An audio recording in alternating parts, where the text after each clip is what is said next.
Para quem assistiu o clássico entre Santos e Palmeiras, que aconteceu há algumas semanas, vai relacionar no clássico hoje entre Santos e São Paulo. Cenário muito parecido. O Peixe iniciou a partida novamente bem contra o São Paulo, assim como tinha sido contra o Palmeiras, conseguindo dar umas escapadas pelo lado esquerdo, principalmente com o Mendonça. É claro que falta qualidade técnica para isso. O Marcos Leonardo também foi participativo nesse início de partida. Mas exatamente o que aconteceu contra o Palmeiras aconteceu novamente hoje contra o São Paulo. Tomou um gol bobo, também de bola parada, contra o Palmeiras foi no escanteio. E agora numa falta lateral no jogo contra o São Paulo. E aí desandou, né? Teve logo em seguida o pênalti marcado pelo Lucas Pires. Obviamente que assim, ele tá no calor do jogo, no momento. O campo encharcado, mas não dá, cara. Ele sendo o último homem ali, ele tá dentro do gol, ele não pode colocar a mão na bola. Porque se ele não coloca a mão na bola, tudo bem, o Santos ia tomar o segundo gol. Só que o Santos pelo menos ia ter 11 jogadores na partida. E aí ele coloca a mão na bola, é expulso, é pênalti pro São Paulo, fica 2-0 e o Santos com um jogador a menos. E aí o São Paulo dominou a partida, né?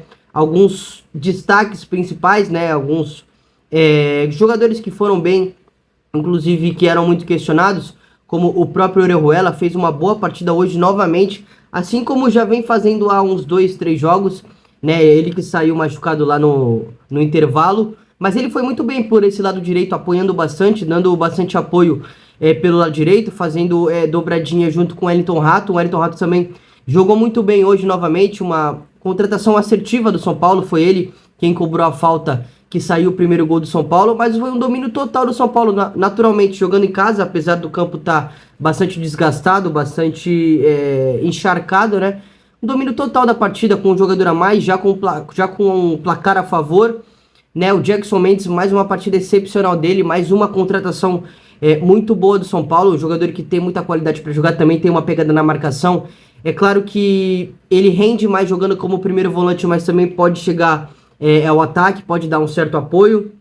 E aí a gente vai relacionar que o Pablo Maia, ele se sente um pouco mais prejudicado com isso, porque o Pablo Maia não tem característica de ser um segundo volante, e aí bate um pouco na posição do Jackson Mendes. A gente viu o Pablo Maia não fazendo uma partida brilhante. Enfim, mas o São Paulo foi muito bem, cara. Com o Galopo, é indiscutível que ele não, né? Naturalmente ele tem que ser titular da equipe. O vice-artilheiro do campeonato com 5 gols.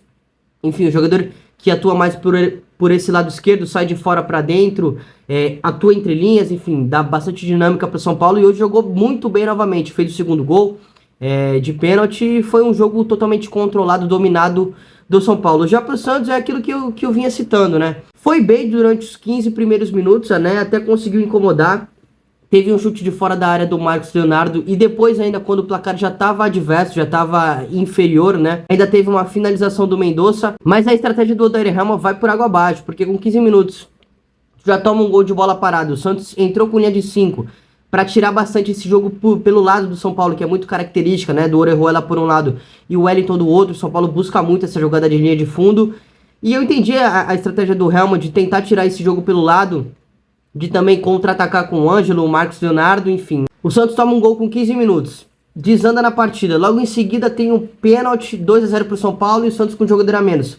Aí fica difícil conseguir competir, né? Queria fazer uma pausa aqui no vídeo para agradecer a Doce Terapia da Lê, os melhores bolos caseiros da Baixada Santista. Frete grátis do canal 1 ao canal 7 em Santos.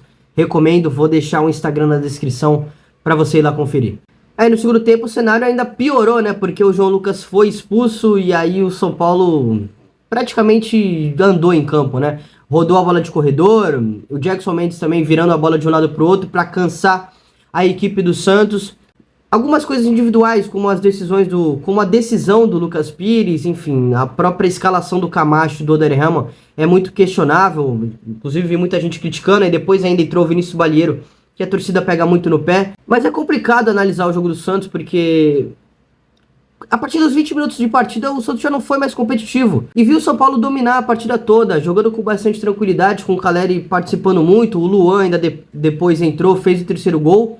Então, cara, é difícil analisar a partida do Santos, porque não teve nada. Teve o Santos tentando se defender no segundo tempo, a maior parte do segundo tempo com 2 jogadores a menos, com 2 linhas de 4, sem ninguém para ter essa válvula de escape, para ter o contra-ataque. Eu tenho dó do Marcos Leonardo, porque ele é um jogador que tem um potencial enorme, de muita qualidade, novo ainda, que tem capacidade técnica e física para jogar na Europa, mas não chega uma bola fácil para ele finalizar, ele sempre está pressionado, ou em algumas partidas ele nem recebe nenhuma bola com capacidade de ter uma finalização mais tranquila, como foi hoje contra o São Paulo, né?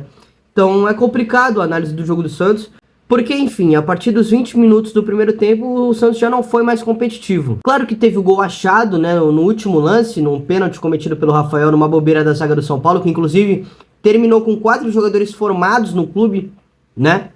E teve uma bobeira, é claro, uma bola recuada em que ela parou na poça d'água e o Rafael cometeu o pênalti no Juan e o Juan converteu, né, pra fazer de fato um gol de honra, para conseguir diminuir o placar.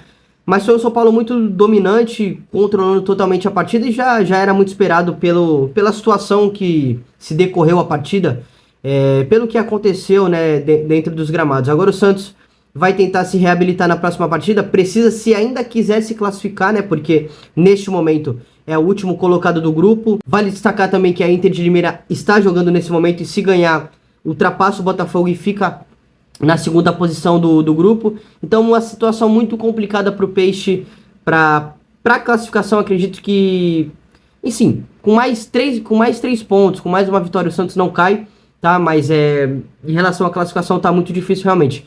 Já pelo São Paulo, líder do seu grupo, né? A gente vê que a equipe tem uma identidade, tem um bom time, as contratações foram bem assertivas, são jogadores que estão dando resultado, estão dando desempenho, então é natural que essa equipe ainda vai ter uma certa evolução, apesar dos desfalques, né? A gente tem que destacar que o São Paulo está sofrendo muito nesse início de temporada com lesões, com desfalques, e mesmo assim a equipe tem uma identidade e conseguiu dominar o Santos hoje, apesar das adversidades para a equipe da Baixada Santista. Bom, pelo lado do Santos, preocupa, né? Porque não vai ter o João Lucas para a próxima partida, não vai ter o Lucas Pires também. Não se sabe se o Felipe Jonathan volta a tempo.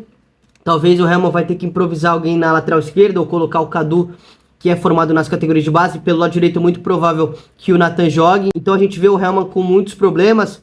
Pode ter a volta do Lucas Lima, pode ter a estreia do Daniel Ruiz, do próprio Joaquim, enfim. Não sei como é que estão as questões físicas, tanto de Daniel Ruiz quanto de Lucas Lima. O Joaquim já teve no banco hoje contra o São Paulo. E outra coisa que eu esqueci de citar no início do vídeo, é muito, mas muito visível que o Messias não tem capacidade técnica para atuar na equipe do Santos.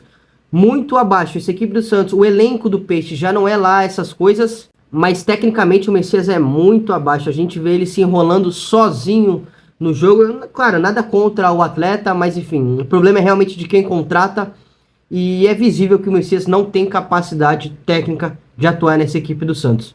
Enfim, o Odair Helman vai ter que quebrar a cabeça aí para, sei lá, dar uma oportunidade para o Joaquim, tirar alguém do time titular, ou fazer um time com 3 zagueiros, linha de 5, colocar o Joaquim na lateral direita, enfim.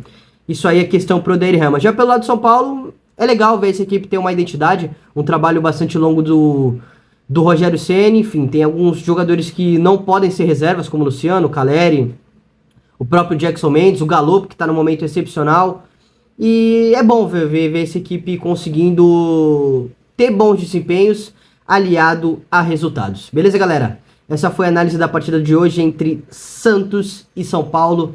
Vitória 3-1 para o Tricolor. Se você gostou do conteúdo, não se esqueça de se inscrever no canal, ativar as notificações e curtir esse vídeo. Grande abraço e até amanhã.